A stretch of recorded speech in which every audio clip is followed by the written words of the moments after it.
Hi అండి, అందరికీ నమస్తే. Welcome back to our channel. ఈరోజు వీడియోలో న్యూ ఇయర్ స్పెషల్గా మనము ఏదైనా ఫంక్షన్ ఉన్నా, పార్టీ ఉన్నా ఇంట్లోనే ఈజీగా ప్రిపేర్ చేసుకునే లంచ్ ఆర్ డిన్నర్ మెనూ చూపించబోతున్నాను. ఈ వీడియోలో వచ్చేసి మీకు నేను చికెన్ సూపు, అలాగే ఒక చికెన్ స్టార్టర్ రెసిపీ, ఒక చికెన్ ఫ్రై, బిర్యానీ, అలాగే చివరిగా ఒక tasty and healthy sweet recipe కూడా చూపించేస్తాను.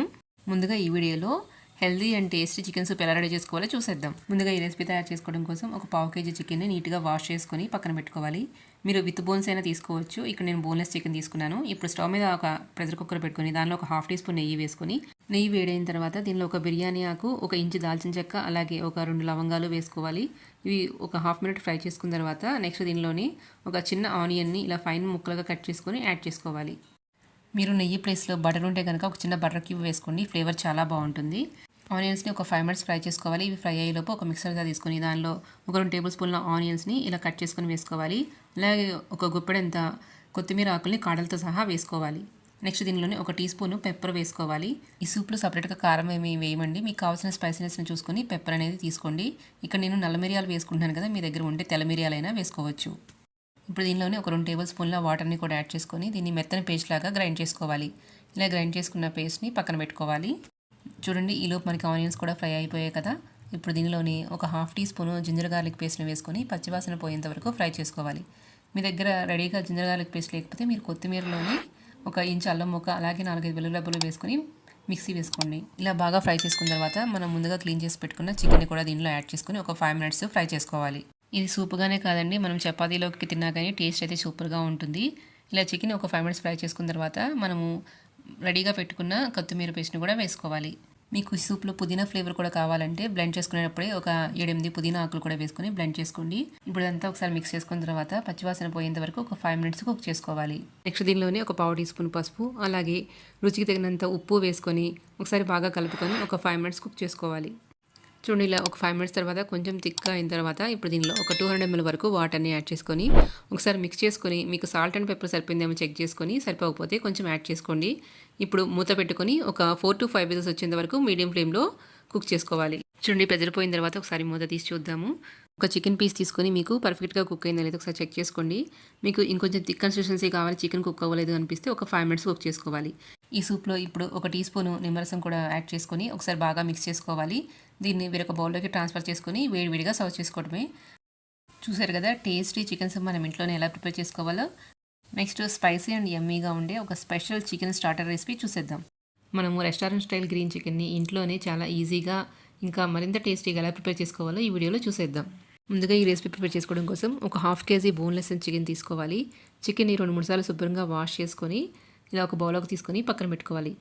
ఇప్పుడు దీనిలో వేసుకోవడం కోసం ఒక స్పెషల్ పేస్ట్ రెడీ చేసుకుందాం. దానికోసం ఒక మిక్సర్ జార్ తీసుకొని దానిలో ఒక హాఫ్ కప్పు ఫ్రెష్ పుదీనా ఆకులను యాడ్ చేసుకోవాలి. నెక్స్ట్ దీనిలోనే ఒక 2-3 పచ్చిమిర్చి కూడా యాడ్ చేసుకొని ఇంకొక హాఫ్ కప్పు కాడలతో సహా ఉన్న కొత్తిమీరను కూడా యాడ్ చేసుకోవాలి. మీరు దీనిలోనే కావాలంటే ఒక 7-8 జీడిపప్పు కూడా యాడ్ చేసుకోవచ్చు. అలాగే ఇంకా ఒక ఇంచు అల్లం ముక్క, అలాగే ఒక 5-6 వెల్లుల్లి రెబ్బలు కూడా యాడ్ చేసుకోండి. నెక్స్ట్ దీనిలో ఒక ఫ్రెష్ పెరుగుని ఒక 2 టేబుల్ స్పూన్లు యాడ్ చేసుకోవాలి. నా దగ్గర అల్లం వెల్లుల్లి పేస్ట్ ఉందని ఇక్కడ నేను అల్లం వెల్లుల్లి యాడ్ చేయడం లేదు. ఇప్పుడు వీటిని ఇలా మెత్తని పేస్ట్ లాగా గ్రైండ్ చేసుకొని పక్కన పెట్టుకోవాలి. ఇలా ఈ పేస్ట్ తయారు చేసుకున్న తర్వాత ఇప్పుడు చికెన్ బౌల్ తీసుకొని దానిలో ఒక టేబుల్ స్పూన్ కారము, అలాగే టేస్ట్కి సరిపడినంత సాల్ట్ యాడ్ చేసుకోవాలి. దీనిలోనే ఒక పావు టీ స్పూన్ పెప్పర్ పౌడర్, అలాగే ఒక టీ స్పూను ధనియాల పొడి, అలాగే ఒక half teaspoon garam masala add చేసుకోవాలి. కారము మీరు తినే స్పైసీనెస్ని బట్టి అడ్జస్ట్ చేసుకొని వేసుకోండి. అలాగే ఒక పావు టీ స్పూన్ పసుపు కూడా యాడ్ చేసుకొని ఇప్పుడు మనం గ్రైండ్ చేసి పెట్టుకున్న పుదీనా కొత్తిమీర పేస్ట్ని కూడా యాడ్ చేసుకోవాలి. నెక్స్ట్ దీనిలోనే ఒక చెక్క నిమ్మరసం పెట్టుకొని, నేను గ్రైండ్ చేసుకునేటప్పుడు అల్లం వెల్లుల్లి పేస్ట్ వేసుకోలేదు కదా, ఇక్కడ ఒక టీ స్పూన్ యాడ్ చేసుకుంటున్నాను. ఇప్పుడు ఈ మసాలా పేస్ట్ అంతా ముక్కలకి బాగా పట్టించాలి. మనం ప్రిపేర్ చేసుకున్న మసాలా పేస్ట్ మరీ పల్చగా లేకుండా మీడియంగా ఉంటే మనం ముక్కలు ఫ్రై చేసుకునేటప్పుడు కోటింగ్ అనేది పోకుండా ఉంటుంది. ఇలా ముక్కలకి బాగా కోట్ చేసుకున్న తర్వాత మీకు టైం ఉంటే ఒక 20 మినిట్స్ డీప్ ఫ్రిడ్జ్లో పెట్టుకోండి. ఇంకా ఎక్కువ టైం ఉంటే 3 to 4 అవర్స్ అయినా ఫ్రిడ్జ్లో పెట్టుకుంటే బాగుంటుంది. ఇక్కడ నేనైతే ఒక 2 అవర్స్ ఫ్రిడ్జ్లో పెట్టుకున్నాను. ఇప్పుడు ఒక 2 అవర్స్ తర్వాత దీన్ని బయటకు తీసుకోవాలి. ఇది ఫ్రై చేసుకోవడం కోసం స్టవ్ మీద కడాయి పెట్టుకుని దానిలో ఒక ఇంచు బటర్ క్యూబ్ వేసుకోవాలి. అలాగే ఒక 2 టేబుల్ స్పూన్ల ఆయిల్ కూడా వేసుకోవాలి. ఇలా బటర్ కూడా వేసుకోవడం వల్ల మంచి ఫ్లేవర్ అండ్ టేస్ట్ వస్తుంది. ఇలా ఆయిల్ వేడిన తర్వాత మంటని లో ఫ్లేమ్లోకి అడ్జస్ట్ చేసుకొని మనము కోట్ చేసి పెట్టుకున్న చికెన్ ముక్కల్లో హాఫ్ క్వాంటిటీ యాడ్ చేసుకోవాలి. మీకు ప్యాన్కి ఎన్ని సరిపోతాయో చూసుకొని దాన్ని బట్టి బ్యాచ్ వైజ్గా ఫ్రై చేసుకోండి. మనం చికెన్ పర్ఫెక్ట్గా కుక్ అవ్వాలంటే లో ఫ్లేమ్లోనే కుక్ చేసుకోవాలి. ఇప్పుడే లోపల వరకు కుక్ అవుతుంది. ఇలా ఒక 5 మినిట్స్ ఒక సైడ్ కుక్ అయిన తర్వాత రెండో వైపు కూడా టర్న్ చేసుకొని ఇంకొక 5 మినిట్స్ కుక్ చేసుకోవాలి. మీకు అవసరం అనిపిస్తే కొంచెం ఆయిల్ కూడా యాడ్ చేసుకోండి. చికెన్ రెండు వైపులా బాగా కుక్ అయిన తర్వాత మీరు తీసే ముందు జస్ట్ ఒక 30 సెకండ్స్ మంటని హై ఫ్లేమ్లో పెట్టుకొని కుక్ చేసుకుంటే మీకు టేస్ట్ కూడా చాలా బాగుంటుంది. ఎప్పుడైనా ఈవినింగ్ వేడివేడిగా స్నాక్స్ తినాలనిపించినప్పుడు లేదా మన ఇంట్లో ఏదైనా చిన్న ఫంక్షన్ జరిగినప్పుడు బయట నుంచి ఆర్డర్ చేసుకోకుండా ఇలా ఈజీగా ఇంట్లోనే స్టార్టర్ ప్రిపేర్ చేసేసుకోవచ్చు. ఇలా చికెన్ రెండు వైపులా బాగా కుక్ చేసుకున్న తర్వాత దీన్ని ప్యాన్లో నుంచి తీసి టిష్యూ మీదకి ట్రాన్స్ఫర్ చేసుకుంటే ఎక్స్ట్రా ఆయిల్ ఏమన్నా ఉంటే అబ్జర్వ్ చేసుకుంటుంది. ఇలాగే మిగిలిన చికెన్ని కూడా ఫ్రై చేసుకోవాలి. అంతేనండి, ఎంతో టేస్టీగా ఉండే hariyali chicken or green chicken ready అయిపోయింది. ఈసారి మీ ఇంట్లో ఏ చిన్న ఫంక్షన్ ఉన్నా కానీ ఈ స్పెషల్ చికెన్ టిక్కా తప్పకుండా ట్రై చేయండి, అందరికీ బాగా నచ్చుతుంది. ఇప్పుడు నెక్స్ట్ ఒక స్పెషల్ చికెన్ మసాలా యూజ్ చేసి మనము మరింత టేస్టీగా చికెన్ ఫ్రైని ఎలా తయారు చేసుకోవాలో చూసేద్దాం. మనకి నార్మల్గా చికెన్ ఫ్రై అంటే ఎక్కువ గ్రేవీ రాదు కదా, ఇలా కాకుండా మనము చికెన్ ఫ్రై చేసుకున్నా కానీ ఫుల్ గ్రేవీతో ఈ కర్రీ ఎలా ప్రిపేర్ చేసుకోవాలో చూసేద్దాం. అలాగే ఈ చికెన్ ఫ్రై మనం రైస్లోకైనా తినొచ్చు, అలాగే చపాతీలకు కూడా బాగుంటుంది. ఇంకెందుకు ఆలస్యం, ఈ రెసిపీ ఎలా తయారు చేసుకోవాలో చూసేద్దాం. ముందుగా స్టవ్ మీద ఒక కడాయి పెట్టుకొని దానిలో ఒక 2 టేబుల్ స్పూన్ల ఆయిల్ వేసుకోవాలి. ఆయిల్ వేడిన తర్వాత ఒక 1/2 టీ స్పూన్ జీలకర్ర యాడ్ చేసుకోవాలి. జీలకర్ర ఫ్రై అయిన తర్వాత 2 పెద్ద ఉల్లిపాయలని ఇలా సన్నగా పొడవుగా ముక్కలుగా కట్ చేసుకొని వేసుకోవాలి. ఈ ఉల్లిపాయలు మనము గోల్డెన్ బ్రౌన్ కలర్ వచ్చేంత వరకు ఫ్రై చేసుకోవాలి. ఉల్లిపాయల్ని బాగా ఫ్రై చేసుకుంటే గ్రేవీకి కూడా మంచి టేస్ట్ వస్తుంది. ఇలా ఉల్లిపాయలు గోల్డెన్ బ్రౌన్ కలర్లోకి వచ్చిన తర్వాత ఇప్పుడు దీనిలో 1 టీ స్పూను ఫ్రెష్గా దంచిన అల్లం వెల్లుల్లి పేస్ట్ని వేసుకోవాలి. అల్లం వెల్లుల్లి పేస్ట్ పచ్చివాసన పోయేంత వరకు వేయించుకోవాలి. అల్లం వెల్లుల్లి పేస్ట్ కూడా బాగా ఫ్రై చేసుకున్న తర్వాత ఇప్పుడు దీనిలో ఒక 1/2 కేజీ చికెన్ని శుభ్రంగా వాష్ చేసుకొని క్లీన్ చేసుకొని వేసుకోవాలి. ఈ చికెన్ ఫ్రైకి చికెన్ మీడియం సైజ్ ముక్కలుగా కట్ చేయించుకుంటే బాగుంటుంది. ఇప్పుడు ఒకసారి చికెన్ని బాగా మిక్స్ చేసుకోవాలి. ఇలా ఒకసారి చికెన్ని బాగా కలుపుకున్న తర్వాత మంటని మీడియం ఫ్లేమ్లో పెట్టుకొని చికెన్లో నుంచి వాటర్ రిలీజ్ అయ్యి మెత్తగా కుక్ అయ్యేంత వరకు మూత పెట్టి కుక్ చేసుకోవాలి. చూడండి, ఇక్కడ నేను చూపించిన విధంగా చికెన్ మెత్తగా కుక్ అయిన తర్వాత ఇప్పుడు దీనిలో ఒక 3-4 పచ్చిమిర్చిని ఇలా మధ్యలోకి కట్ చేసుకొని వేసుకోవాలి. అలాగే సన్నగా తరుక్కున్న కొత్తిమీర, కొంచెం పుదీనా కూడా యాడ్ చేసుకోవాలి. ఇవన్నీ వేసుకున్న తర్వాత మంటని మీడియం ఫ్లేమ్లో పెట్టుకొని ఒక 2 to 3 మినిట్స్ కుక్ చేసుకుంటే ఫ్లేవర్స్ అన్నీ చికెన్కి బాగా పడతాయి. నెక్స్ట్ ఇందులోనే 2 టమాటాలని ఫైన్ పేస్ట్ లాగా గ్రైండ్ చేసుకొని టమాటా ప్యూరీ కూడా యాడ్ చేసుకోవాలి. ఇప్పుడు ఒకసారి బాగా కలుపుకోవాలి. నెక్స్ట్ ఇందులోనే 1.5 నుంచి 2 టీ స్పూన్ల వరకు కారాన్ని యాడ్ చేసుకోవాలి. మీరు యూజ్ చేసే కారం స్పైసీనెస్ని బట్టి క్వాంటిటీ అడ్జస్ట్ చేసి వేసుకోండి. అలాగే మీరు ఎంత స్పైసీగా తినగలరో చూసుకొని దాన్ని బట్టి కొంచెం ఎక్కువ కావాలంటే యాడ్ చేసుకోండి. అలాగే దీనిలోనే టేస్ట్ సరిపడినంత సాల్ట్, అలాగే ఒక 1/2 టీ స్పూన్ పసుపు కూడా వేసుకొని ఒకసారి బాగా కలుపుకోవాలి. టమాటాలో పచ్చివాసన పోయేంత వరకు ఫ్రై చేసుకోవాలి. మనం ఈలోపు చికెన్లోకి మసాలా ప్రిపేర్ చేసుకుందాం. ఇప్పుడు ఒక మిక్సర్ జార్ తీసుకొని దానిలో 1 టీ స్పూను మిరియాలు వేసుకోవాలి. అలాగే 2 టీ స్పూన్ల ధనియాలు కూడా వేసుకోవాలి. అలాగే ఇందులోనే 1 ఇంచు దాల్చిన చెక్క, నెక్స్ట్ 4 లవంగాలు, ఒక 1/2 టీ స్పూను మెంతులు కూడా వేసుకోవాలి. అలాగే ఒక 1/2 టీ స్పూన్ సోంపు, ఒక 1/2 టీ స్పూన్ జీలకర్ర, ఒక యాలుక, అలాగే ఒక అనాస పువ్వు యాడ్ చేసుకోవాలి. ఇంకా ఇందులోనే ఒక 6-7 జీడిపప్పు, అలాగే ఒక 3-4 కొబ్బరి ముక్కలు కూడా వేసుకోవాలి. ఇక్కడ నేను ఎండు కొబ్బరి వేసుకుంటున్నాను, మీరు పచ్చి కొబ్బరి అయినా యాడ్ చేసుకోవచ్చు. ఇప్పుడు వీటన్నిటిని ఫస్ట్ మెత్తని పౌడర్ లాగా గ్రైండ్ చేసుకోవాలి. ఇలా గ్రైండ్ చేసుకున్న పౌడర్లో కొంచెం వాటర్ యాడ్ చేసుకొని ఇలా మెత్తని పేస్ట్ లాగా గ్రైండ్ చేసుకోవాలి. చూడండి, మనం వేసుకున్న టమాటా ప్యూరీ కూడా బాగా ఉడికిపోయింది కదా, గ్రేవీ కూడా కొంచెం దగ్గరికి వచ్చింది కదా. ఇప్పుడు ఒకసారి బాగా మిక్స్ చేసుకొని ఈ టైంలోనే మనము గ్రైండ్ చేసి పెట్టుకున్న మసాలా పేస్ట్ని వేసుకోవాలి. ఇప్పుడు ఒకసారి మసాలా పేస్ట్ అంతా చికెన్లో కలిసేలాగా బాగా కలుపుకోవాలి. ఇప్పుడు ఒక 5 నుంచి 10 నిమిషాల వరకు బాగా ఉడికించుకోవాలి. ఒకసారి టేస్ట్ చూసుకొని మీకు ఏమైనా సరిపోలేదనిపిస్తే యాడ్ చేసుకోండి. మసాలా పేస్ట్ పచ్చివాసన పోయి బాగా ఫ్రై అయిన తర్వాత ఇలా గ్రేవీ దగ్గర పడిన తర్వాత ఇప్పుడు దీనిలో 2 రెమ్మల కరివేపాకు, అలాగే ఒక 10-12 జీడిపప్పుని ఫ్రై చేసుకొని యాడ్ చేసుకోవాలి. ఇప్పుడు మంటని హై ఫ్లేమ్లో పెట్టుకొని ఒకసారి మిక్స్ చేసుకొని ఒక 3 to 4 మినిట్స్ వరకు బాగా ఫ్రై చేసుకోవాలి. ఇలా ఒక 2-3 మినిట్స్ ఫ్రై చేసుకున్న తర్వాత చివరిగా కొంచెం కొత్తిమీర చల్లుకొని ఈ టైంలోనే దించేసుకోవాలి. ఇలా చికెన్ కొంచెం వెట్గా ఉన్నప్పుడే స్టవ్ ఆఫ్ చేసుకోవాలి. అంతేనండి, ఎంతో సింపుల్గా స్పైసీగా ఉండే చికెన్ ఫ్రై రెడీ అయిపోయింది. ఇప్పుడు మీరు దీనిని రైస్లోకైనా తినొచ్చు, అలాగే చపాతీలోకైనా తినొచ్చు. మరి చికెన్ ఫ్రై రెడీ చేసుకున్నాం కదా, ఇప్పుడు నెక్స్ట్ మనం చికెన్ బిర్యానీని ఎలా తయారు చేసుకోవాలో చూసేద్దాం. ఇది రెగ్యులర్గా చేసే బిర్యానీ కాదండి, ఈ స్పెషల్ చికెన్ బిర్యానీ ఎలా తయారు చేయాలో చూసేయండి. ఈ వీడియోలో చెప్పిన కొలతలు ఫాలో అవుతూ పిల్లలు కూడా చాలా ఈజీగా ఈ బిర్యానీని ఇంట్లోనే ప్రిపేర్ చేసేయచ్చండి. ఇంకా ఆలస్యం చేయకుండా ఈ బిర్యానీ ఎలా తయారు చేసుకోవాలో చూసేద్దాం. ముందుగా చికెన్ బిర్యానీ ప్రిపేర్ చేసుకోవడం కోసం 750 గ్రామ్స్ చికెన్ తీసుకోవాలి. చికెన్ని 2-3 సార్లు శుభ్రంగా వాష్ చేసుకొని పక్కన పెట్టుకోవాలి. ఇప్పుడు ఒక మిక్సర్ జార్ తీసుకొని దానిలో ఒక 5-6 పచ్చిమిర్చి వేసుకోవాలి. అలాగే ఒక 1/2 కప్పు కొత్తిమీర, అలాగే ఒక 1/2 కప్పు పుదీనా వేసుకోవాలి. అలాగే మీ దగ్గర ఉండే ఒక 2 టమాటాలు కూడా వేసుకొని మెత్తన పేస్ట్ లాగా గ్రైండ్ చేసుకొని పక్కన పెట్టుకోవాలి. ఇప్పుడు క్లీన్ చేసుకున్న చికెన్ తీసుకొని దీనిలో 1.5 tablespoon ginger garlic paste వేసుకోవాలి. నెక్స్ట్ దీనిలోనే గ్రైండ్ చేసి పెట్టుకున్న కొత్తిమీర, పుదీనా, పచ్చిమిర్చి పేస్ట్ని వేసుకోవాలి. నెక్స్ట్ దీనిలోనే 1 టీ స్పూన్ గరం మసాలా, అలాగే టేస్ట్కి సరిపడంత సాల్టు, 2 టీ స్పూన్ల కారము, అలాగే 1/2 టీ స్పూన్ పసుపు వేసుకోవాలి. ఉప్పు, కారం అనేది మీరు తినే స్పైసీనెస్ని బట్టి అడ్జస్ట్ చేసుకొని వేసుకోండి. ఇంకా ఒక అరచెక్క నిమ్మరసం పిండుకొని 2 టేబుల్ స్పూన్ల పెరుగు కూడా వేసుకొని వీటన్నిటిని బాగా కలుపుకోవాలి. చికెన్కి మసాలా అంతా పట్టేలాగా ఒక 2 నిమిషాలు బాగా మిక్స్ చేసుకోవాలి. ఇలా బాగా మిక్స్ చేసుకుని మ్యారినేట్ చేసుకున్న చికెన్ని ఒక 1/2 అవర్ టు 1 అవర్ రిఫ్రిజిరేటర్లో పెట్టుకోవచ్చు, లేదంటే బయటనా పెట్టుకోవచ్చు. చికెన్ మ్యారినేషన్ చేసుకొని పక్కన పెట్టుకోవాలి. ఇప్పుడు ఒక 1/2 కేజీ బాస్మతి రైస్ని తీసుకొని 2 సార్లు శుభ్రంగా వాష్ చేసుకొని తగిన వాటర్ పోసుకొని ఒక 1/2 అవర్ నానబెట్టుకోవాలి. బాస్మతి రైస్ నానేలోపు మనము ఫ్రైడ్ ఆనియన్స్ రెడీ చేసుకుందాం. దీనికోసం ఒక 2 పెద్ద ఉల్లిపాయలను తీసుకొని ఇలా పొడవుగా సన్నని ముక్కలుగా కట్ చేసుకోవాలి. ఆనియన్స్ ఫ్రై చేసుకోవడం కోసం స్టవ్ మీద ఒక ప్యాన్ పెట్టుకొని దానిలో డీప్ ఫ్రై కోసం ఆయిల్ పోసుకోవాలి. ఆయిల్ వేడిన తర్వాత ఇలా కొన్ని ఆనియన్స్ని వేసుకొని బ్రౌన్ కలర్ వచ్చేంత వరకు ఫ్రై చేసుకోవాలి. ఆనియన్స్ ఇలా గోల్డెన్ బ్రౌన్ కలర్ వచ్చిన తర్వాత వీటిని ఆయిల్లో నుంచి తీసి పక్కన పెట్టుకోవాలి. ఇలాగే మిగిలిన ఆనియన్స్ కూడా ఫ్రై చేసుకోవాలి. ఒక 1/2 అవర్ తర్వాత ఇప్పుడు స్టవ్ మీద ప్యాన్ పెట్టుకొని దీనిలో బిర్యానీ రైస్ కుక్ చేసుకోవడం కోసం ఒక 2 లీటర్స్ వాటర్ పోసుకోవాలి. దీనిలోని 2 బిర్యానీ ఆకులు, ఒక 3 ఇలాచీ, అలాగే 4 లవంగాలు, 2 ఇంచులు దాల్చిన చెక్క వేసుకోవాలి. అలాగే వాటర్లోని ఒక 1/2 టీ స్పూను షాజీరా, ఇంకా 1 teaspoon ginger garlic paste, ఇంకా 4-5 పచ్చిమిర్చిని ఇలా చిలుకలుగా కట్ చేసుకొని వేసుకోవాలి. అలాగే టేస్ట్కి సరిపడంత సాల్ట్ కూడా యాడ్ చేసుకొని 1 టీ స్పూను నెయ్యి వేసుకోవాలి. ఈ వాటర్ బాయిల్ అయ్యేలోపు మరొక స్టవ్ మీద చికెన్ ప్రిపేర్ చేసుకోవడం కోసం ఒక మందపాటి గిన్నెని పెట్టుకోవాలి. దీనిలో 1 టేబుల్ స్పూన్ ఆయిల్, అలాగే 1 టేబుల్ స్పూన్ నెయ్యి వేసుకోవాలి. నెయ్యి వేడైన తర్వాత దీనిలో హోల్ గరం మసాలా వేసుకోవాలి. హోల్ గరం మసాలాని 1 నిమిషం ఫ్రై చేసుకున్న తర్వాత మనం ముందుగా మ్యారినేట్ చేసి పెట్టుకున్న చికెన్ని యాడ్ చేసుకోవాలి. చికెన్ అంతా కూడా ఒకసారి బాగా మిక్స్ చేసుకోవాలి. చికెన్ మీద మూత పెట్టుకొని మంటని లో ఫ్లేమ్లోనే ఉంచుకొని చికెన్ని నిదానంగా కుక్ చేసుకోవాలి. చికెన్ కుక్ అయ్యేలోపు మనకి బాస్మతి రైస్ కూడా రెడీ అయిపోతుంది. చూడండి, మనకి వాటర్ ఇలా బాయిల్ అవ్వాలి. వాటర్ బాయిల్ అయిన తర్వాత మనం నానబెట్టుకున్న బాస్మతి రైస్లో నుంచి వాటర్ తీసేసి ఇలా రైస్ని యాడ్ చేసుకోవాలి. రైస్ వేసుకున్న తర్వాత అంతా కూడా ఒకసారి బాగా కలుపుకోవాలి.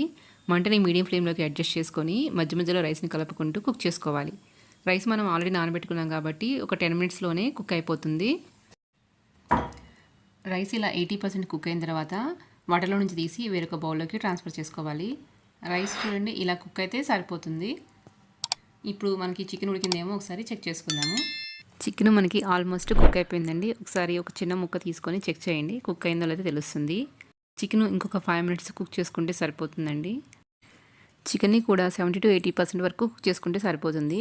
ఇప్పుడు ఒకసారి మూత పెట్టుకొని ఇంకొక 5 మినిట్స్ కుక్ చేసుకుందాం. కుక్ చేసుకున్న తర్వాత మనం ముందుగా ఫ్రై చేసి పెట్టుకున్న ఆనియన్స్లో ఒక 1/2 వరకు వేసేసుకోండి. ఇప్పుడు ఒకసారి చికెన్ని బాగా కలుపుకోవాలి. ఇలా చికెన్ మొత్తం ఒకసారి కలుపుకున్న తర్వాత ఇలా కొంచెం చికెన్లో గ్రేవీని ఒక బౌల్లోకి తీసుకొని పక్కన పెట్టుకుంటున్నాను. మీ దగ్గర కుంకుమ పువ్వు ఉంటే కనుక కొంచెం పాలలో నానబెట్టుకొని యూజ్ చేసుకోవచ్చు. నేను ఈ గ్రేవీని రైస్ పైన వాడుకుంటున్నాను. మీరు కావాలంటే కొంచెం ఫుడ్ కలర్ అయినా యూజ్ చేసుకోవచ్చు.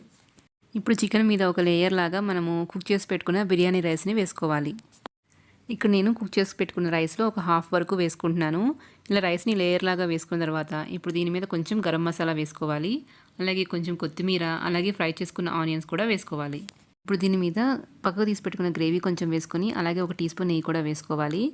ఇప్పుడు దీని మీద మిగిలిన రైస్ కూడా లేయర్ లాగా వేసుకోవాలి. ఇలా రైస్ మొత్తం 2 లేయర్గా వేసుకున్న తర్వాత మళ్ళీ దీని మీద చిటికెడు గరం మసాలా, కొత్తిమీర, నెయ్యి, అలాగే బ్రౌన్ ఆనియన్స్, మిగిలిన గ్రేవీ కూడా వేసుకోవాలి. బిర్యానీలోని ఆవిరి బయటికి పోకుండా ఉండడం కోసం ఇలా నేను గోధుమ పిండిని ముద్దలాగా చేసుకొని క్లోజ్ చేసుకున్నాను. మీరు సిల్వర్ ఫాయిల్ కానీ లేదా మైదా పిండితో అయినా కానీ క్లోజ్ చేసుకోవచ్చు. అడుగున మాడిపోకుండా ఉండడం కోసం నేను దోశ ప్యాన్ పెట్టుకున్నాను. ఇలా బిర్యానీని సిమ్లో పెట్టుకొని ఒక 10 నిమిషాలు కుక్ చేసుకోవాలి. 10 నిమిషాల తర్వాత స్టవ్ ఆఫ్ చేసుకొని ఇంకొక 10 నిమిషాలు అలాగే వదిలేయండి. ఇంకొక 10 నిమిషాల తర్వాత మనం చుట్టూ పెట్టుకున్న గోధుమ పిండిని రిమూవ్ చేసి మూత తీసి చూడండి. అంతేనండి, ఇది మనకి దమ్ బిర్యానీ రెడీ అయిపోయింది. ఇప్పుడు గరిటె తీసుకొని మెల్లగా కింద నుంచి పై వరకు కలుపుకోవాలి. బిర్యానీ రైస్ విరిగిపోకుండా నిదానంగా కలుపుకోవాలి. చికెన్ బిర్యానీ కూడా రెడీ అయిపోయింది కదా. ఇప్పుడు నాన్ వెజ్ ఐటమ్స్ అన్నీ మనం రెడీ చేసుకున్నాం. మనం ఇవన్నీ తిన్న తర్వాత స్వీట్ తినాలనిపిస్తుంది కదా. ఇప్పుడు తినే గులాబ్ జాము, ఐస్ క్రీములు కాకుండా హెల్దీగా మరింత టేస్టీగా ఈ స్వీట్ ప్రిపేర్ చేసుకుందాం. మీకు ఎప్పుడైనా స్వీట్ తినాలనిపించినా లేదా పండగలప్పుడు కానీ ఎంతో క్విక్గా చేసుకోవాలి అనుకుంటే ఈ రెసిపీ ట్రై చేయండి. నోరూరించి ఈ క్యారెట్ హల్వా మీకు తెలిసిన రెసిపీని అయినా కానీ ఒకసారి నేను వీడియోలో చూపించిన విధంగా మీరు కూడా ట్రై చేసి చూడండి. మీకు తిన్న కొద్దీ ఇంకా తినాలనిపిస్తుంది. అంత బాగుంటుంది టేస్ట్. పిల్లలు కూడా చాలా ఇష్టంగా తింటారు. ఇంకా వీడియోలోకి వెళ్ళే ముందు మీరు ఫస్ట్ టైం నా ఛానల్ని చూస్తున్నట్లయితే ఇలాంటి మరిన్ని రెసిపీ అప్డేట్స్ మీకు నోటిఫికేషన్ రావాలి అంటే ఛానల్ని సబ్స్క్రైబ్ చేసుకోండి. అలాగే పక్కనే ఉన్న బెల్ ఐకాన్ ప్రెస్ చేసి ఆల్ అని ప్రెస్ చేయండి. ఇంకా ఆలస్యం చేయకుండా రెసిపీ తయారు చేసేద్దామా. ఈ హల్వా తయారు చేసుకోవడం కోసం నేను హల్వా క్యారెట్ ఒక 1/2 kg తీసుకున్నాను. హల్వా క్యారెట్ అంటే దీన్ని మనం హిందీలో గాజర్ అని కూడా అంటాము. ఈ క్యారెట్స్ మీకు వింటర్ సీజన్లో మాత్రమే సూపర్ మార్కెట్స్లో దొరుకుతాయి. ఒకవేళ మీ దగ్గర ఇలాంటి క్యారెట్ కనుక లేకపోతే మనం రెగ్యులర్గా యూజ్ చేసే క్యారెట్తో అయినా ఈ హల్వా చేసుకోవచ్చు. హల్వా చేసుకోవడం కోసం ఈ క్యారెట్స్ని ఇలాగనే కొంచెం చిన్న ముక్కలుగా కట్ చేసుకుని కుక్కర్లో పెట్టి ఒక 100 ml పాలు పోసుకుని 2 విజిల్స్ రానివ్వాలి. లేదా క్యారెట్ని ఇలా తరుగుకొని ప్లేట్లో తీసుకుని పక్కన పెట్టుకోవాలి. ఇప్పుడు స్టవ్ మీద కుక్కర్ పెట్టుకొని దానిలో ఒక 2 టేబుల్ స్పూన్ల నెయ్యి వేసుకోవాలి. నెయ్యి వేడిన తర్వాత మనము తురిమి పెట్టుకున్న క్యారెట్ని వేసుకొని మంటని లో ఫ్లేమ్లోనే ఉంచుకొని పచ్చివాసన పోయేంత వరకు ఫ్రై చేసుకోవాలి. ఇక్కడ నేను క్యారెట్ని కుక్కర్లో కుక్ చేసుకుంటున్నాను. మీరు మందపాటి కడాయి తీసుకుని దానిలో అయినా ఫ్రై చేసుకోవచ్చు. ఇలా క్యారెట్ని మధ్య మధ్యలో కలుపుకుంటూ ఒక 5 to 6 minutes పచ్చివాసన పోయేంత వరకు ఫ్రై చేసుకోవాలి. ఇలా ప్రెషర్ కుక్కర్లో కుక్ చేసుకుంటే మనకి క్యారెట్ హల్వా అనేది చాలా క్విక్గా అయిపోతుంది. ఒక 7-8 నిమిషాల తర్వాత మనకి క్యారెట్ పచ్చివాసన పోయి ఇలా కొంచెం సాఫ్ట్ అయిన తర్వాత ఇప్పుడు దీనిలో కాచిన పాలు ఒక 100 to 150 ml తీసుకోవాలి. పాల క్వాంటిటీ అనేది మనకి క్యారెట్ అనేది అడుగంటకుండా కుక్ అవ్వడానికి ఎన్ని కావాలో అన్ని తీసుకుంటే సరిపోతుంది. ఇప్పుడు ఒకసారి బాగా మిక్స్ చేసుకొని కుక్కర్ మూత పెట్టి మంటని మీడియం ఫ్లేమ్లో పెట్టుకొని 3 విజిల్స్ వరకు కుక్ చేసుకోవాలి. 3 విజిల్స్ వచ్చిన తర్వాత స్టవ్ ఆఫ్ చేసుకొని ప్రెజర్ పోయేంత వరకు పక్కన పెట్టుకోండి. ఈలోపు మనం హల్వా కోసం డ్రై ఫ్రూట్స్ ఫ్రై చేసుకుందాం. స్టవ్ మీద కడాయి పెట్టుకొని ఒక 2 టేబుల్ స్పూన్ల నెయ్యి వేసుకోవాలి. నెయ్యి వేడిన తర్వాత మీకు నచ్చిన డ్రై ఫ్రూట్స్ని ముక్కలుగా కట్ చేసుకొని ఫ్రై చేసుకోండి. ఇక్కడ నేను జీడిపప్పు, బాదము, కిస్మిస్ కలిపి ఒక 1/2 కప్పు తీసుకున్నాను. డ్రై ఫ్రూట్స్ని ఇలా దోరగా ఫ్రై చేసుకున్న తర్వాత స్టవ్ ఆఫ్ చేసుకొని ఇవి పక్కన పెట్టుకోవాలి. కుక్కర్ ప్రెజర్ పోయిన తర్వాత మూత తీసి ఒకసారి మిక్స్ చేసుకోండి. ఇక్కడ క్యారెట్ మెత్తగా కుక్ అయిపోయింది. ఇప్పుడు మిగతా ప్రాసెస్ కూడా మనము ఇదే కుక్కర్లో చేసుకోవచ్చు. కానీ ఇక్కడ నేను దీన్ని ఒక ప్యాన్లోకి ట్రాన్స్ఫర్ చేసుకుంటున్నాను. ఇలా ప్యాన్లోకి ట్రాన్స్ఫర్ చేసుకున్న తర్వాత ఈ మిగిలిన పాలు కూడా క్యారెట్ మొత్తం అబ్జర్వ్ చేసుకునే వరకు కుక్ చేసుకోవాలి. అందరూ హల్వా చేసుకునేటప్పుడు ఈ మిల్క్ అంతా అబ్జర్వ్ అయిపోయిన తర్వాత షుగర్ వేసుకొని ఒక 10 minutes కుక్ చేసుకుంటే హల్వా రెడీ అయిపోతుంది. అలా కాకుండా ఇంకా మంచి టేస్ట్ కమ్మదనం రావాలంటే నేను చూపించే ప్రాసెస్లో మీరు కూడా ఒకసారి తప్పకుండా ట్రై చేయండి. చాలా టేస్టీగా ఉంటుంది. ఇలా క్యారెట్లో పాలన్నీ అబ్జర్వ్ అయిపోయిన తర్వాత మళ్ళీ ఒక 1/2 కప్పు పాలు తీసుకొని క్యారెట్లో పోసుకోవాలి. ఈ ప్రాసెస్ అంతా మీరు మీడియం ఫ్లేమ్లో పెట్టుకొని అడుగు మాడిపోకుండా మధ్య మధ్యలో కలుపుకుంటూ చేసుకోవాలి. ఈ పాలు కూడా పూర్తిగా అబ్జర్వ్ అయిన తర్వాత ఇంకొక 1/2 కప్పు కాచిన పాలు తీసుకొని క్యారెట్లో పోసుకోవాలి. ఇలా ఎక్కువ పాలలో క్యారెట్ని కుక్ చేసుకోవటం వల్ల మనకి కోవా వేసుకున్న టేస్ట్ వస్తుంది హల్వా. ఇక్కడ మీరు మిల్క్ ప్లేస్లో అన్స్వీట్ అండ్ కోవా కూడా వేసుకోవచ్చు. అలా వేసుకున్నా కానీ టేస్ట్ బాగుంటుంది. ఇలా 1/2 లీటర్ పాలు క్యారెట్లో వేసుకుని బాగా కుక్ చేసుకోవాలి. ఇలా క్యారెట్ మొత్తం పాలు అబ్జర్వ్ చేసుకున్న తర్వాత దీనిలో ఒక 1/2 teaspoon యాలకుల పౌడర్ వేసుకొని ఒకసారి బాగా మిక్స్ చేసుకోవాలి. ఇప్పుడు స్వీట్నెస్ కోసం 1/2 కప్పు తరిగిన బెల్లం తీసుకుంటున్నాను. మీరు బెల్లం ప్లేస్లో షుగర్ అయినా వేసుకోవచ్చు. ఇక్కడ బెల్లం మొత్తం ఒకేసారి వేసుకోకుండా ఇలా కొంచెం కొంచెంగా వేసుకుంటూ బెల్లం మొత్తం కరిగే వరకు కుక్ చేసుకోవాలి. ఆల్రెడీ మనకి క్యారెట్స్ కొంచెం స్వీట్గా ఉంటాయి కాబట్టి మీరు తినే స్వీట్నెస్ని బట్టి బెల్లం క్వాంటిటీ కానీ షుగర్ క్వాంటిటీ కానీ తీసుకోండి. బెల్లం పూర్తిగా కరిగిన తర్వాత ఒకసారి స్వీట్నెస్ చెక్ చేసుకొని మీకు సరిపోలేదనిపిస్తే యాడ్ చేసుకోండి. ఇక్కడ నాకైతే 1/2 కప్పు బెల్లము పర్ఫెక్ట్గా సరిపోయింది. క్యారెట్ అంతా బాగా దగ్గరకు వచ్చేంత వరకు మధ్య మధ్యలో కలుపుకుంటూ కుక్ చేసుకోవాలి. క్యారెట్ బాగా దగ్గర పడిన తర్వాత ఇప్పుడు దీనిలో ఒక 2 టేబుల్ స్పూన్ల నెయ్యి వేసుకొని ఒక 5 minutes కుక్ చేసుకోవాలి. ఈ ప్రాసెస్లో మీరు కూడా ఒకసారి తప్పకుండా ట్రై చేసి చూడండి. పిల్లలైతే బాగా ఇష్టంగా తింటారు. హల్వాలో నెయ్యి క్వాంటిటీ ఎక్కువ వేసుకుంటేనే టేస్ట్ బాగుంటుంది. మీకు నచ్చితే వేసుకోండి. ఇప్పుడు మనం ముందుగా ఫ్రై చేసి పెట్టుకున్న డ్రై ఫ్రూట్స్ కూడా వేసుకొని ఒకసారి బాగా మిక్స్ చేసుకోవాలి. హల్వా అనేది ఇలా కొంచెం కన్సిస్టెన్సీ థిక్గా అయ్యి ప్యాన్ లీవ్ చేస్తున్నప్పుడు మనం స్టవ్ ఆఫ్ చేసుకొని వేరొక ప్లేట్లో తీసుకొని సర్వ్ చేసుకోవటమే. చూస్తుంటేనే నోరూరిపోతుంది కదండి. ఎంతో టేస్టీగా ఉండే క్యారెట్ హల్వా రెడీ అయిపోయింది. ఈ హల్వా వేడివేడిగా అయినా సరే చల్లగా అయినా సరే టేస్ట్ మాత్రం చాలా బాగుంటుంది. మాకైతే బాగా నచ్చింది. మీరు మాత్రం తప్పకుండా ఒకసారి ట్రై చేసి ఎలా వచ్చిందో కమెంట్ సెక్షన్లో కమెంట్ చేయండి. క్యారెట్ హల్వా టేస్టు మనకి బ్రెడ్ హల్వా లేదా డబుల్ కమేటా ఉంటుంది కదా, ఆ టేస్ట్లోనే ఉంది. మనం ఎక్కువ పాలు యూజ్ చేసాం కదా, టేస్ట్ చాలా బాగుంది. చూసారు కదా, మన ఇంట్లో ఏ చిన్న పార్టీ ఉన్నా ఈజీగా లంచ్ ఆర్ డిన్నర్ మెనూ ఎలా ప్రిపేర్ చేసుకోవాలో. మీకు ఈ వీడియో నచ్చినట్లయితే లైక్ చేయండి. అలాగే ఇలాంటి రెసిపీ అప్డేట్స్ నోటిఫికేషన్ మీకు రావాలంటే మన ఛానల్ని సబ్స్క్రైబ్ చేసుకోండి. ఇంకా మీ ఫ్రెండ్స్తో కూడా షేర్ చేయండి. Thank you for watching.